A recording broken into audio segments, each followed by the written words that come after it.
My next surrounded claim is Donald Trump is a misogynistic sexual predator. This isn't an allegation from some woman that you could defame and say just wants money or fame. No, this was an admittance of guilt, something that Donald Trump said he did on Howard Stern's radio show. And I see you shaking your head. I'll happily play you the clip if you want. And we also yes, please show me the clip because I do not believe it. Yes, take it out. Don't worry, I got it preloaded. Okay, so here's the setup. A woman so certain a piece of evidence doesn't exist that she demands it. Please, show me. Right now. Take it out. That right there is the best gift an opponent can hand a debater. What precisely will change their mind? Stated out loud, in front of witnesses. But it's what she does next, what she does instead of changing her mind, that is the whole show. And trust me, I would prefer a man that actually looks at women and is sexually attracted to women. Say that again? Why hello, my fellow apes. I hope you are well.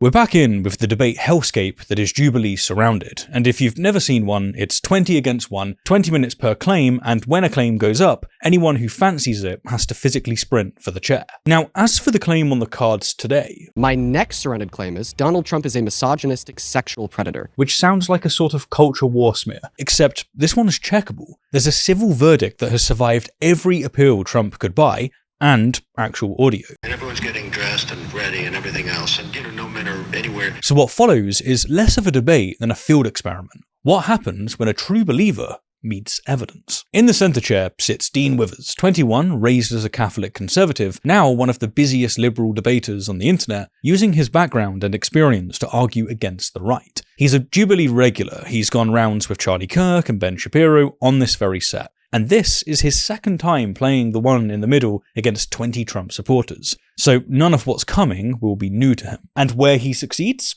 Our boy is prepared. He has sources saved, sorted, one thumb swipe away. When an opponent names the one piece of evidence that would change her mind, Dean takes her at her work. Talking of which, sprinting for the chair, for this claim of all claims on offer, comes Shiva Bagheri, a Beverly Hills dance and fitness instructor. Founder of the Beverly Hills Freedom Rally, who went viral in 2021 for, get this, trailing masked school children down the pavement and informing their parents that masking kids is You should choose what goes on your child's face and in your child's body. This is yeah, this is they're trying to children with this poison. And that was in front of the children. She later earned a bunch of misdemeanor charges and a stint of community service. But worry not. None of it has ever slowed her down, and nothing in this exchange will either. I actually like looking at women too, and I'm not even a lesbian. You are gay. Because Shiva has come to defend the honor of the sitting president of the United States on the subject of how he treats women. Excuse me, where's the lobby? Down the hall and grab him by the pussy. Thanks. Which brings us to today's lesson, or rather, today's question. Can you even debate a cultist? And I do mean cultist. Most people imagine debates are won by producing better facts. They're not. Facts only matter if someone's prepared to follow them where they lead. Dean gets handed the perfect test off that idea, because her conclusion never budges. It was never hers to budge. It came with the team membership. Dean can't fix that. Nobody can fix that. But maybe he can win the argument for the audience. I think it's important for us to be intelligent, rational people. So, once again, the claim we're covering is that Donald Trump is a misogynistic sexual predator. 20 women are staring at it, and one of them is off like a shot. Let's take it from the top. Hello, my name is Shiva Bagheri. What's your name? Shiva Bagheri. Shiva Bagheri. Well, would you like me to take it away by explaining to you why I think Donald Trump is a misogynistic sexual predator? Yeah. Most of the other women looked at that claim and stayed put. Shiva ran. Whatever else happens now, nobody made her do this. Would you like me to take it away by explaining to you why I think Donald Trump is a misogynistic sexual predator? Yeah. First and foremost, he's a sexual predator because a court has held him civilly liable for raping a woman by the name of E. Jean Carroll. Of course, raping somebody is something that would make one a sexual predator. In 2005, he also boasted about engaging in sexual violence by actually exploiting beauty pageant contestants at the beauty pageants that he owned by barging into their dressing rooms and looking at their naked bodies. And this isn't an allegation from some woman that you could defame and say just wants money or fame. No, this was an admittance of guilt, something that Donald Trump said he did on Howard Stern's radio show. And I see you shaking your head. I'll happily play you the clip if you want. Dean's opening case, then, is a 2-exhibit special. Exhibit 1, a court verdict. Exhibit 2, the man's own voice, literally on tape, telling the story himself. And credit to Dean, the claim is his, so the job of proving it is his too. Now, you'll notice that she started shaking her head the moment Dean started talking, not even really waiting for him to lay out the claim she said that she was willing to hear. So allow me to state very clearly for everyone who still denies this, because the record is public. In May of 2023, a federal jury in Manhattan found that Donald Trump abused the advice columnist E. Jean Carroll in a department store dressing room, and then defamed her when she said so. The jury stopped short of the word for one narrow reason. New York's penal code, at the time, reserved that word for a single specific act. The trial judge, Lewis Kaplan, then spelt it out in writing what the jury had actually found, that what Trump did to Carroll was rape, as many people commonly understand the word. His words, not mine. Trump appealed. The Second Circuit said no. He asked for the full bench. No, again. He went all the way to the Supreme Court, the one with 3 of his own appointees on it. And mere weeks ago, it wouldn't touch the case. All the while, he continued defaming her, racking up more damages that he's going to have to pay. What kind of a woman meets somebody and brings them up, and within minutes you're playing hanky-panky in a dressing room, okay? I have no idea who the hell. She's a whack job. That verdict is now as final as American law can make anything. Shiva, to be fair, couldn't have known that last bit when she sat down, because the Supreme Court hadn't yet said it. Everything else, though, public record. She could have read it at any time. If those kids could read, they'd be very upset. So Exhibit 1 is bulletproof. And to be honest, just saying civilly liable actually undersells it. But Exhibit 2 is the clever one, because of the way it's built. Dean knows the standard escape hatch for accusations against Trump. She wants money, she wants fame, she's lying. So before Shiva can even reach for it, he brings someone who couldn't be called a liar without calling Trump one. Donald Trump, telling the story himself. There's nobody left to smear. The only witness is the defendant. This was an admittance of guilt, something that Donald Trump said he did on Howard Stern's radio show. And I see you shaking your head. I'll happily play you the clip if you want. We also please show me the clip, because I do not believe it. Yes, take it out. And here, hand on heart, is the best thing Shiva does all show. She names her price. Show me the clip, she says, because I don't believe it. Please show me the clip, because I do not believe it. Beautiful. That is how belief is supposed to work. Here's my position, here's what would break it, produce it, and I'll update. If the story ended there, we'd be applauding. The question the rest of the show answers is whether she meant a word of it. So bear with me for a second. Imagine that you're a Roman emperor and someone finds out something you'd rather they hadn't. Say that you've been paying a poet to write inconvenient verses about your enemies. If this gets out, you're going to get, shall we say, Jesused. Now, you've got options, real options. A convenient hunting accident, a sudden fatal reaction to a bowl of mushrooms. The classics. Because, yes, I'm a history nerd, and Suetonius reads like a highlight reel of emperors solving PR problems via corpses. Livy's figs, Nero's mother, take your pick. Anyhow, it works right up until it very much doesn't. Nowadays, thankfully, you don't need to arrange someone's death. You just need a VPN, which is why I use private internet access, a VPN that encrypts your internet connection through a secure tunnel, hiding your IP address from your internet service provider, hackers, and anyone else with an unhealthy interest in your business. 2 clicks, and whatever you've been up to stays between you and only you.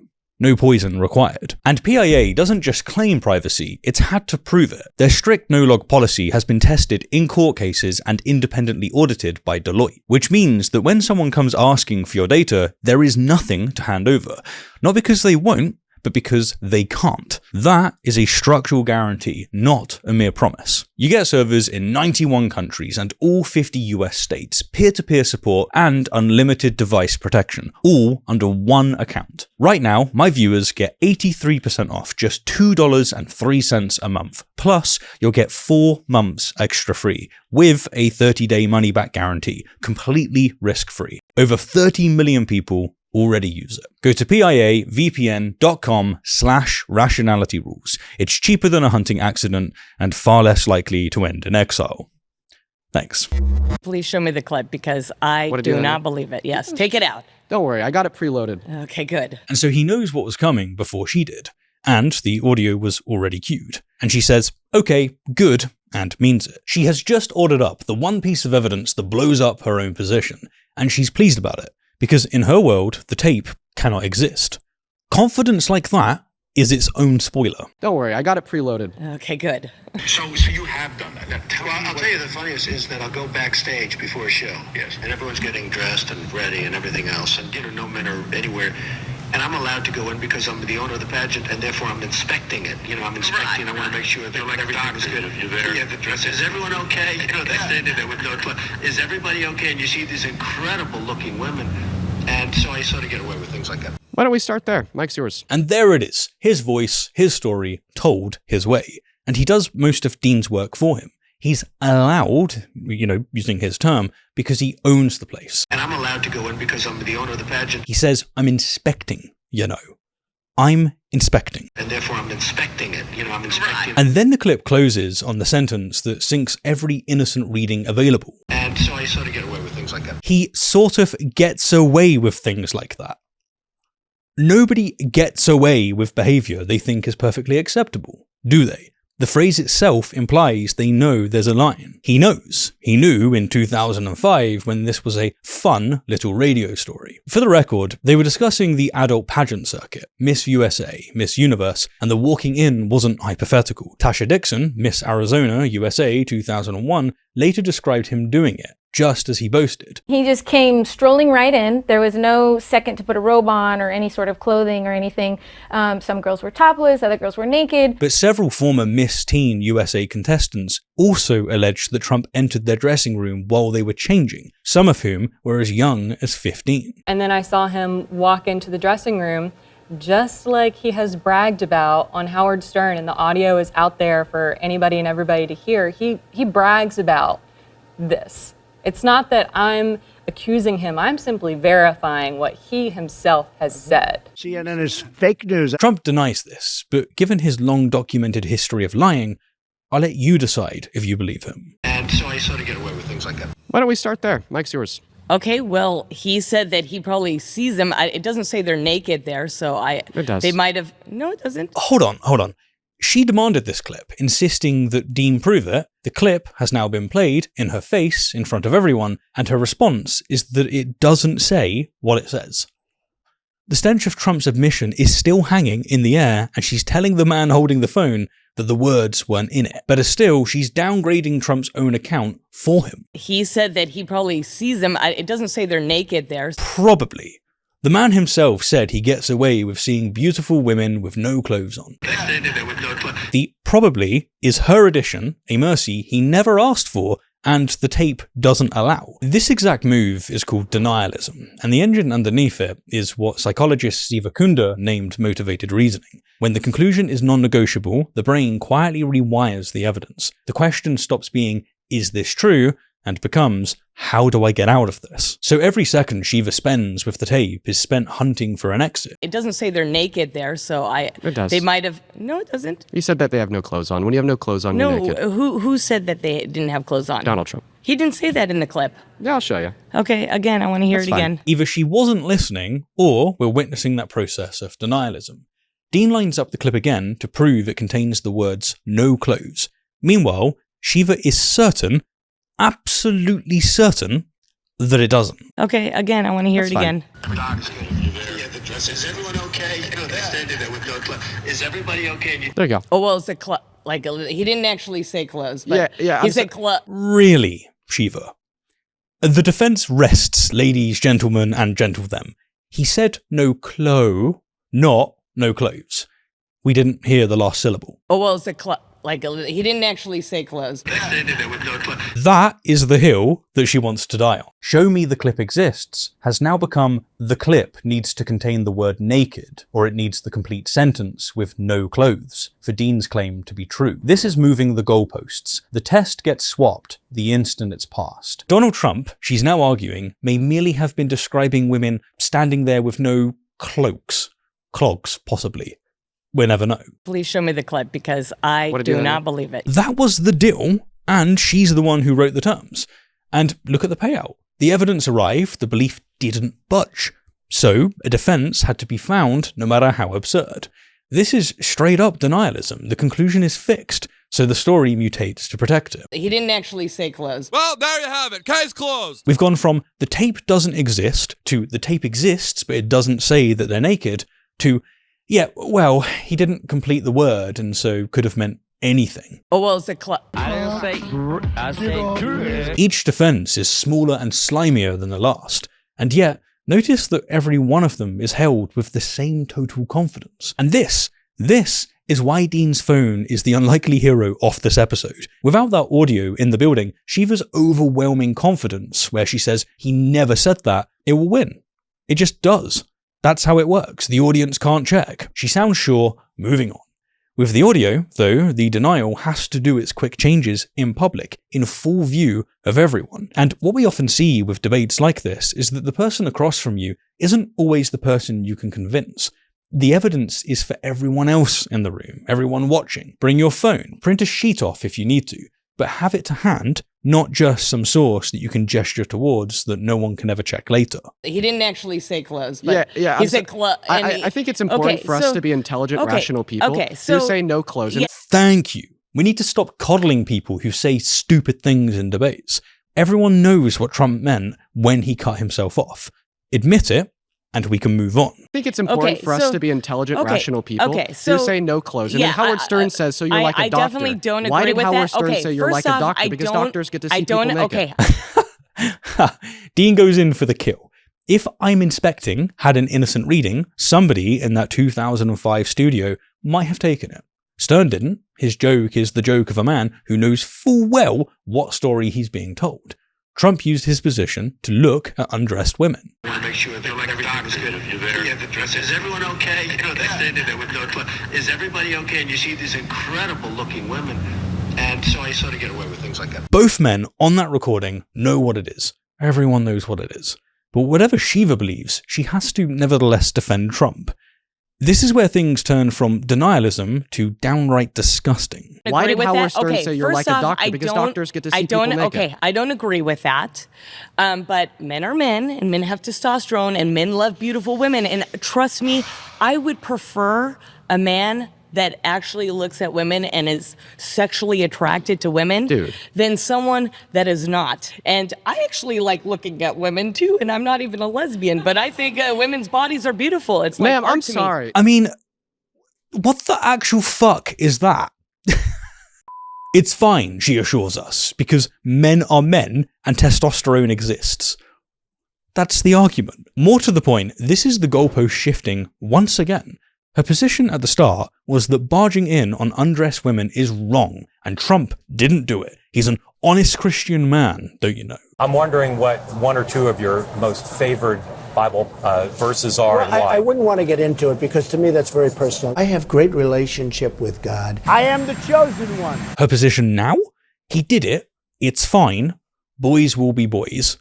And at least he's not gay. I would prefer a man that actually looks at women and is sexually attracted to women than someone that is not. That's the new standard arriving out of absolutely nowhere. Never mind conduct. What's their orientation? Nobody mentioned gay men. Dean didn't, the prompt didn't. Shiva has introduced them all by herself as the thing that a sensible person should actually be worried about. And in doing so, she has flashed the whole rulebook. Practically anything is forgivable for a man, provided that he's straight. I actually like looking at women too, and I'm not even a lesbian. I'm bi-curious. Do not lie with a man as one lies with a woman. That is detestable. Leviticus 18:22. Look, sure, straight men look at women. We are basic creatures. Testosterone explains why men look at women. What it doesn't explain, what nothing in the endocrine system explains, is letting yourself into a dressing room where women are changing. You see these incredible looking women. Most men somehow, heroically, manage not to do this. And, you know, the fact that some of the other women in the audience are smiling and nodding in agreement with this, it's baffling.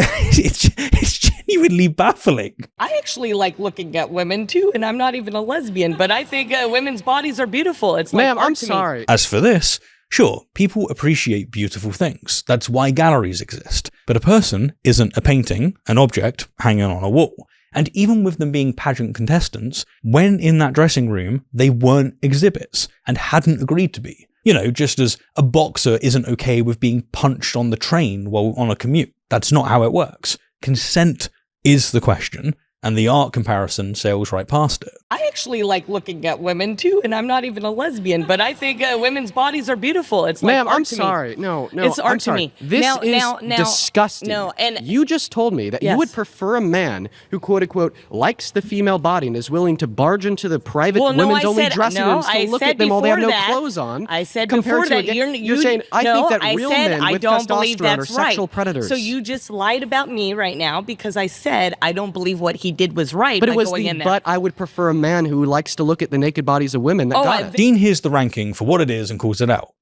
Right, so you would prefer the dressing room barger, provided that he's straight. So you just lied about me right now. Her outrage here earns a fair ruling, so here it is. She did display disapproval, but it came with a very big but, and everything after the but was mitigation. The testosterone, the men are men, the at least he looks at women. I don't agree with that, but men are men, and men have testosterone, and men love beautiful women. And trust me, I would prefer a man that actually looks at women and is sexually attracted to women. When your disapproval is one clause long, and your excuse making is a fucking monologue, people will fairly summarize you by the excuse making. Dean is dead accurate. Shiva, at the very least, has heavily implied she prefers men that barge into women's changing rooms over the very existence of gay men. And here's a bit that actually makes me chuckle at the irony. Because I said I don't believe what he did was right. But it by was going the in there. but. Except she didn't actually say that,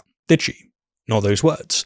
What she said was, I don't agree with that. A much broader and less specific statement. I don't agree with that, but men are men. Don't agree with what, Shiva? Do you mean you don't agree with Trump doing it, or don't agree that Trump did it? Because moments earlier, Shiva was insisting that a single unfinished word somehow changes the meaning of Trump's otherwise obvious sentence. If precision matters when analysing his words, it should matter when defending her own. But I also need to point out that the last bit actually concedes the entire debate. Indeed. Watch again. Because I said I don't believe what he did was right. But by it was going the in there. but. What he did by going in there, that sentence is amazing. Amazing! The woman who demanded the tape because none of it was real has just described the going in as the thing Trump did, and a thing that wasn't right. That is the prompt, folks. It's done. It's finished. She's done. The debate about whether Donald Trump does predatory things to women ends right here. And, yeah, nobody in the building notices. Least of all, her. So, everything that follows is a different fight entirely. It's the real reason she came up to challenge Dean. But it was going the in there. but I would prefer a man who likes to look at the naked bodies of women that got I've it. been over someone that is attracted to other men. Right. So she immediately concedes what Dean said was not, in fact, a lie. You just told me that you would prefer a man who, quote unquote, likes the female body and is willing to barge into the private women's only dressing rooms to look at them while they have no clothes on. I said compared before to that you're saying I think that real men with testosterone are sexual predators. So you just lied about me right now. But by it was going the in there. but I would prefer a man who likes to look at the naked bodies of women that got it. I've been over someone that is attracted to other men. Tell me. Who lied? I've been over someone that is attracted to other men. Yes. Why? Absolutely. Because it's not natural. It's not natural to be gay? It's natural to be attracted to the opposite Define sex. natural. Oh boy, Dean knows full well that this is about to go off the bloody rails. And his one-word reply of why is lovely work, minimal effort, but maximal rope. So, what does she reach for? Ah yeah, nature. Because it's not natural. She practically said barging into dressing rooms to look at women is just what men do. But men are men. So what follows is that being gay is against the rules because they don't do that. What the fuck am I watching? And that inference, that nature did it, is one of the oldest bad arguments in the book. It's an appeal to nature. It's natural, pressed into service as it's acceptable, as though that somehow follows. It doesn't. For most of human history, close to half of all children never made it past the age of 10. That's natural, but that doesn't make it right, does it? This, mind you, is before we mention that on any honest reading of natural, the claim faceplants anyway. Same-sex behaviour turns up in 1,500 species and in human cultures all over the world. Nature, as a witness, will not say what she needs it to say, which is why the word itself is about to get redefined. Heavily. It's not natural to be gay? It's natural to be attracted to the opposite Define sex. natural. Natural is what God made, Adam and Eve. So God didn't make gay people? Well, actually... I thought that God was a creator of all. Her definition, what God made, is really the sound of the natural case being abandoned. Unnatural had teeth, because it sounded like biology, but the biology said no, so the word gets rebuilt on the spot to spec. Natural is what God made. Natural is what God made, and God... He made Adam and Eve, okay? He didn't make Adam and Steve. And you can hear the problem, right? The bit doing the arguing is the very bit she was supposed to prove. This is begging the question. The conclusion is hiding inside the definition. Dean pokes the obvious hole. So God didn't make gay people? Well, actually... I thought that God was a creator of all. No, that's sin. And sin came from the devil. No, sin is a conscious decision. Being gay is not a conscious decision. Well, actually, being gay is a conscious decision. And the devil patch-up arrives on cue. God made everything except the stuff he didn't. And that lot came from the devil. Those people are working for the devil, literally. This is a prime example of an unfalsifiable position.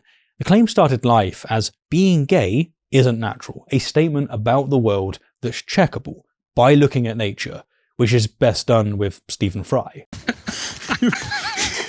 You are being shagged by a rare parrot. The claim has now become being gay is a sin from the devil, a statement nothing on earth could ever test. Whatever Shiva dislikes gets filed under what God opposes, and since nobody can subpoena God, the filing can never be audited.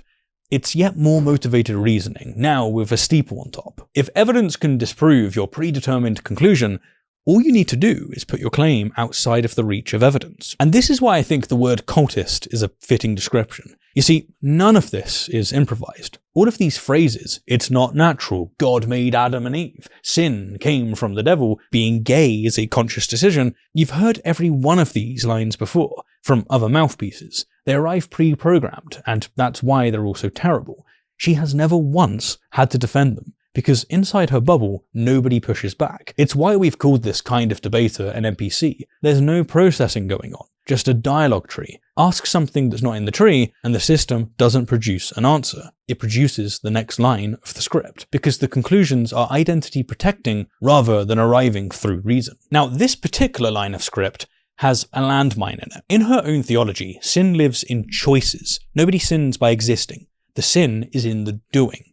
So, for being gay to stay in the sin bin, being gay has to be something that a person chooses. Basically, Shiva has argued herself onto a factual claim and she grabs it with both hands. Being gay, she says, is a conscious decision, a position against all scientific consensus. Not that it will remotely bother her. No, sin is a conscious decision. Being gay is not a conscious decision. Well, actually, being gay is a conscious decision. Okay, could you choose to be gay? It's an action. Could you choose to be gay? Yes, absolutely. Could you choose to be actually could have chosen to be gay when I was younger. Straight to the test then. Try it yourself. Could you choose to be gay? And a quick word about the claim under examination, because it's long been a part of religious extremist messaging, and it lives there because it has a job to do. If God made gay people, mistreating them gets theologically awkward. So, gay people must have made themselves. And once it's a choice, everything downstream gets easier to justify. The shame campaigns, the harassment, the therapies that promise to convert people back. And her defense of it is something to behold. She insists that yes, absolutely, she could have chosen to be gay. She loves to look at women, after all. I actually like looking at women. You're gay. That's what it is. There's always something. Which is the doctrine speaking fluently. In this framework, same-sex attraction is something that everyone faces. It's the devil knocking, and staying straight means keeping the door shut. You know, there's a common meme about this kind of argument, and I love it when conservatives do this, because it's such a self-own, it's a tell. The person describing same-sex attraction as a temptation often talks as though everyone experiences it, and the difference is simply who resists. But that is not how sexual orientation works. That she's attracted to women means she's probably bi. Could you choose to be gay? Hi, yes, absolutely. Could you choose to be actually could have chosen to be gay when I was younger. Could you choose to be attracted to your mom? A lot of women actually could you choose to be attracted to your mom? If attractions are a choice, could you choose to be attracted to your mom? Mwah! Love it. What Dean's running is a reductio ad absurdum, the oldest stress test in logic. Take the claim at its word, follow it faithfully, and see where it insists on going. If attractions are a choice, could you choose to be attracted to your mom? Shiva has claimed that attractions are chosen. Alright then, if that's the rule, we need to consider all attractions, including the ones that make your skin crawl. So Dean picks the most obviously horrifying example imaginable and asks her to apply her own rule to it. Could you choose to find a family member sexy? Your daughter. She's beautiful. Can I say this? A piece of ass. Yeah. She looks more voluptuous than ever. She's actually always been very voluptuous. She's tall. She's almost 6 feet tall.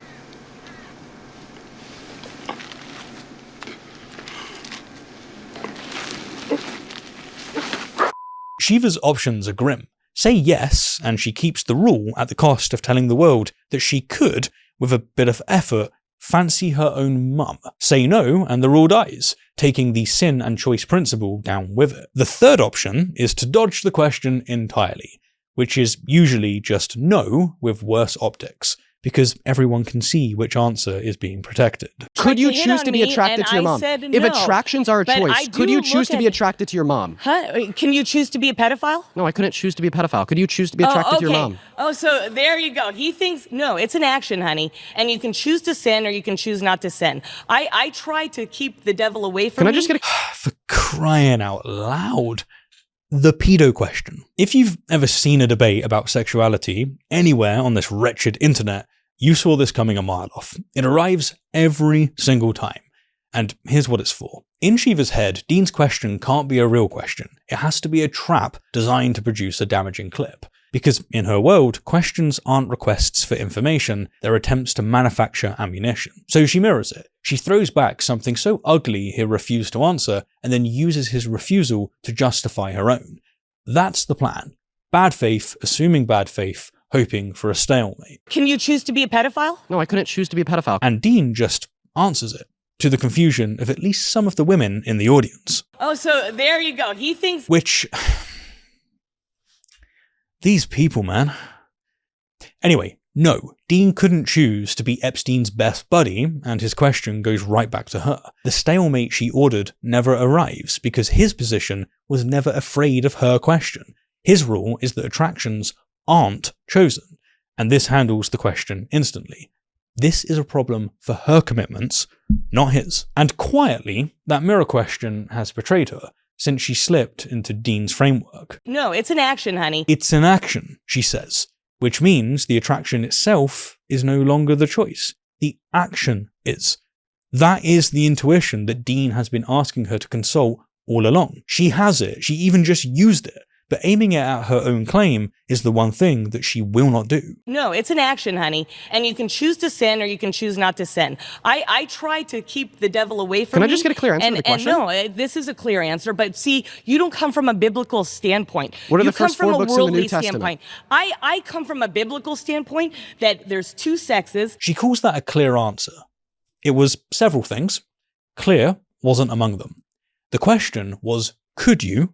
The reply was about actions and devils.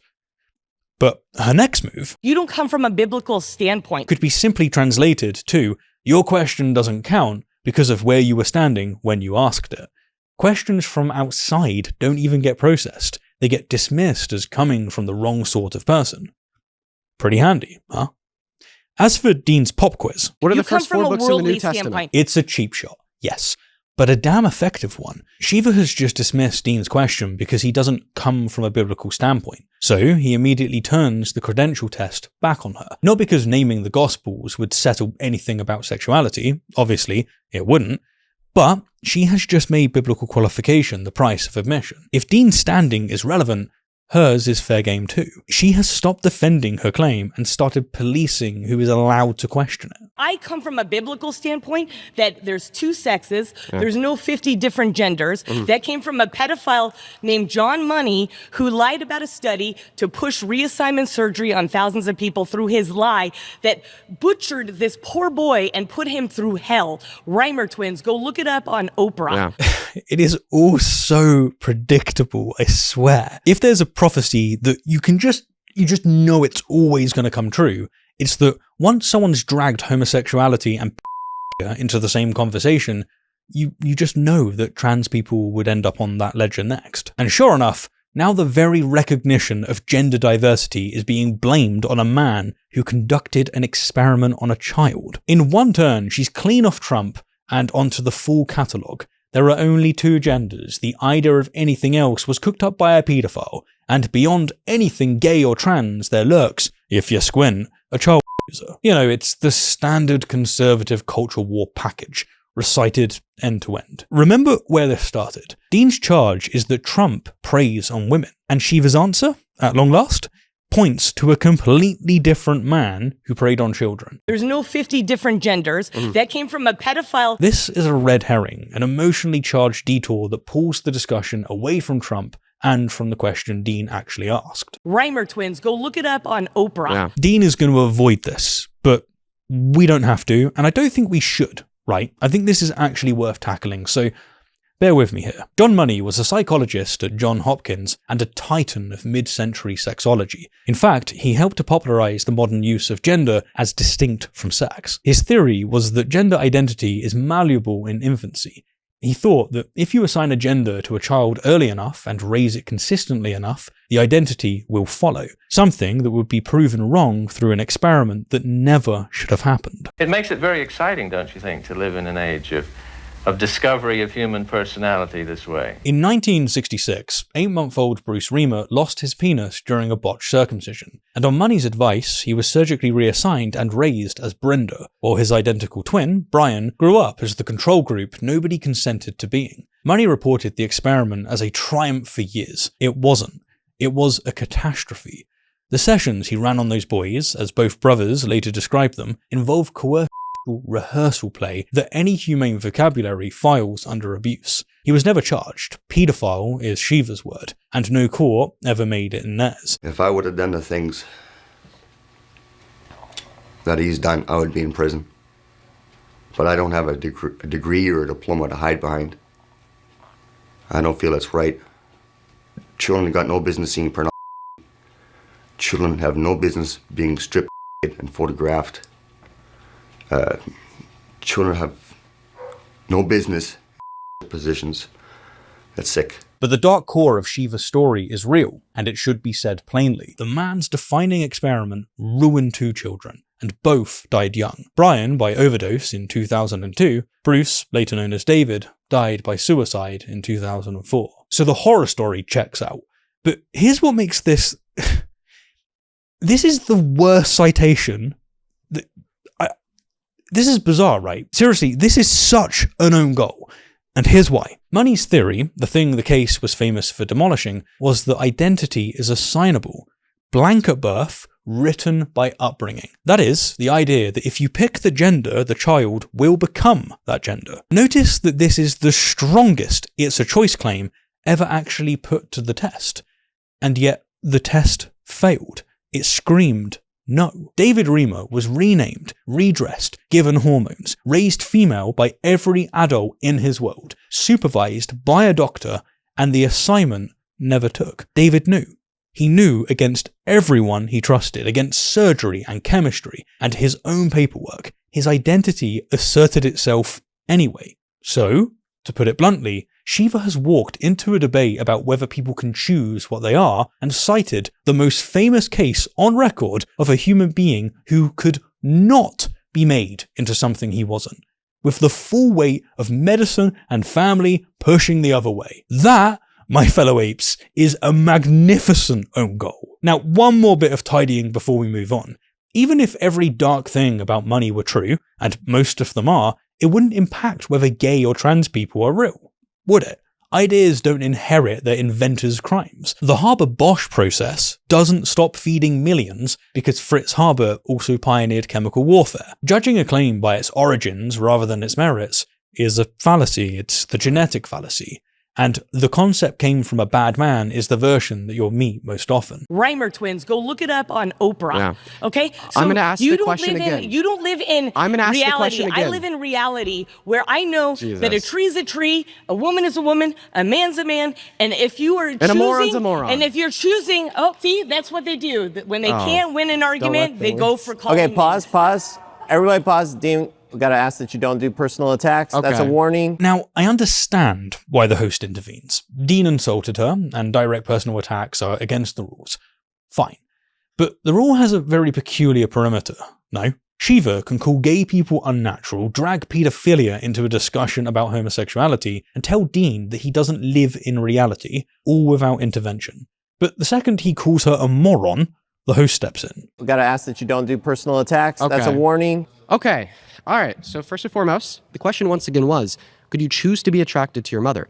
The reason why I'm asking you this question is because you had suggested that all attractions are a choice. It is so a choice. Please, with just a concise yes or no, could you choose to literally be sexually aroused by your mother? So there's two possible answers to this question. The first possible answer is yes, Dean, I could choose to be attracted to my own mother. And the second possible answer would be no, Dean, I could not choose to be sexually aroused by my own mother. Dean restates the question in full. He shows the working. You, Shiva, said that all attractions are a choice. And so I'm asking about one. Actually, being gay is a conscious decision. Bolting it to her own premise so publicly that nobody can pretend that he's just being strange about mothers. Then he lays out what a clear answer would be. The yes version and the no version. Why? Because every escape so far has lived in the wiggle room. And the second possible answer would be no, Dean, I could not choose to be sexually aroused by my own mother. You're trying to do a hook on me. So what's your answer? Could I do you have a yes or no for that? No, because this is a hook. Because I will never be attracted to my mother and father because it's a choice, but I would never do that because I'm a Christian. So could you choose? She just can't answer the question, can she? And it's because her own rule detonates on contact. Dean asked whether she could. She answers that she will never and would never because she's a Christian. That is not an answer. It's a choice, but I would never do that because I'm a Christian. The words, I would never, are about her behavior, not about her capability. I, for instance, will never eat veal. That doesn't mean I can't eat veal. Of course I can. It's a choice, but I would never do that because I'm a Christian. So could you choose? That's it. I'm not going to say that on camera. That's weird. And I'm not going to be in the hook of this young man that's 21-year-old telling a 52-year-old to say something disgusting like that. Which answer, though, is the one that she can't say on camera? Because no, I couldn't choose that is free, it's safe, it's decent, it's what every human being would say, except for Freud. The unsayable one is yes, the sentence her own theory drafts for her. She has said that attraction is a choice, and so it follows that she could choose to find her own mother mighty fine. This, for what it's worth, is why reductio ad absurdum is so damn effective. When your own argument's honest answer makes you gag, the argument is telling you something. It's telling you something about the logic. Telling a 52-year-old to say something disgusting like that. So you admit that it's disgusting to think that you could choose to be attracted to your mother. We gotta stop there. Fuck! Finally! My God, hallelujah! She agrees. On the record, on camera, no less, with no caveats. She admits that her own principle produces a conclusion she finds disgusting even to think about. So you admit that it's disgusting to think that you could choose to be attracted to your mother. Nobody reacts that way to genuine choices, do they? No one recoils at the thought that they could order fish instead of steak. That is not how this works. Disgust like hers is the mind's own alarm going off, flagging that the question was wandering into territory where choice was never on the menu. Her revulsion is the data. The reductio ad absurdum has landed. What a win. So you admit that it's disgusting to think that you could choose to be attracted to your mother. We got to stop there that you've been voted out by the majority. Please return to your seat. The majority vote her out, and the flags come from all around, from women who entered that room agreeing with her about Trump. And sure, they may still share her conclusion, but they've now seen what defending it requires, and they removed the defense themselves. That's the result. The more useful part, though, is how Dean produced it. Being gay is a conscious decision. Dean took that claim and reduced it to a principle. Attractions are chosen. Once the principle was clear, he tested it against a case that Shiva found completely unacceptable. If attractions are choices, she can choose to be attracted to her own mother. The question once again was, could you choose to be attracted to your mother? That was the reductio ad absurdum. You take a principle seriously, apply it consistently, and find out whether its consequences can be accepted. Dean chose this example because he knew already Shiva's answer at the level of instinct. She does not experience attraction to her mother as an option. It's just not a thing that she can even occupy in her brain. In fact, she experiences the very suggestion as repulsive. And that left her with two answers, both fatal to something she wanted to preserve. Yes, she could choose it, in which case she would have to say something that she found unspeakably disgusting. What's that, brother? Or no, she couldn't choose it. In which case, attractions weren't simply choices. They're not. That's not how it works. And the principle supporting her argument gives way. That dilemma explained everything that followed. No, it's an action, honey. Attraction became action. You don't come from a biblical standpoint. Dean's standing replaced her answer. No, because this is a hook. And finally, the consistency test became an offense against the person being tested. And I'm not going to be in the hook of this young man that's 21-year-old telling a 52-year-old to say something disgusting like that. Every diversion brought her another moment without choosing between the two answers. Pedophilia, the devil, biblical authority, John Money, gender, Oprah, Dean's age, Dean's manners. The subject kept changing because the dilemma didn't. Dean's discipline is what made the reductio work. When she threw the paedophile question at him, he answered it and returned to his own. When she switched from attraction to action, he restored the distinction. When she answered that she would never, he returned to whether she could. Even after the host warned him, he accepted the ruling, reset, and stated the principle and its two possible consequences in full. That was how he stopped the dialogue tree from carrying him into the next branch. He held one proposition in place. So you admit that it's disgusting to think that you could choose to be attracted to your mother. This is the force of reductio ad absurdum. The opponent supplies the principle, consistency supplies the consequence, and the audience supplies the verdict. We got to stop there that you've been voted out by the majority. Please return to your seat.